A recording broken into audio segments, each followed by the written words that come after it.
স্ত্রীগণ তাদের স্বামী কর্তৃক প্রায় অত্যাচারিত হয়। আমরা সবসময় খবরের কাগজে পড়ি যে নববিবাহিত বালিকাগণ সকল সম্ভাব্য উপায়ে অত্যাচারিত হয়, তাই একে একটি সামাজিক অপকর্ম হিসেবে গণ্য করা হয় ও সমস্যার সমাধানে ধামাচাপা দেওয়ার চেষ্টা করা হয়। এই সামাজিক মন্দ অপকর্মটি অপসারণ করতে প্রচলিত আইনে ও বিকল্প আইনে বা কিছু নিয়ম পরিবর্তন করে কেউ শুধু সন্তুষ্ট থাকতে পারে না।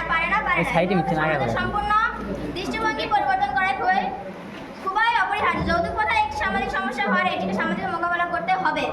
সমাজে অবশ্যই যৌতুক প্রথা বৈষম্যের ধারণা ও সামগ্রিক ভ্রান্ত মূল্যবোধ থেকে মুক্ত হতে হবে, যেটি নারীদেরকে পুরুষদের সমান অংশীদার হিসেবে স্বীকার করে না। যৌতুক প্রথাটি হলো একটি জাতির জন্য একটি বড় অভিশাপ, যা আমরা চাইলে রোধ করতে পারবো। যৌতুক প্রথার কারণে অনেক পরিবারে বাবা মা মানসিক চাপে পড়ে ব্রেন স্ট্রোক করে মারা যায়। মানে আমরা কি যৌতুক প্রথার জন্য মানুষের জীবন নিয়ে খেলবো? যদি কোনো পরিবারে শুধু একজন আয় রোজগার করার মানুষ থাকে, তাহলে সেই পরিবার কিভাবে এত টাকা জমা দেবে? মানে যৌতুক হলো একটি মানসিক রোগ, যে রোগ থেকে আমাদের দ্রুত সম্ভব নিরাময় করতে হবে।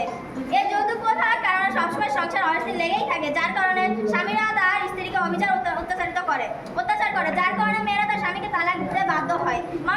তারা কি পারবে সে তালাক দেওয়া সংসারকে আবার জোর লাগাতে বসে আমার বিপক্ষ দলের কাছে রয়ে গেল।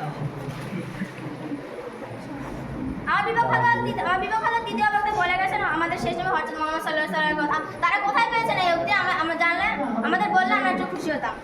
দেড়মোহর হলো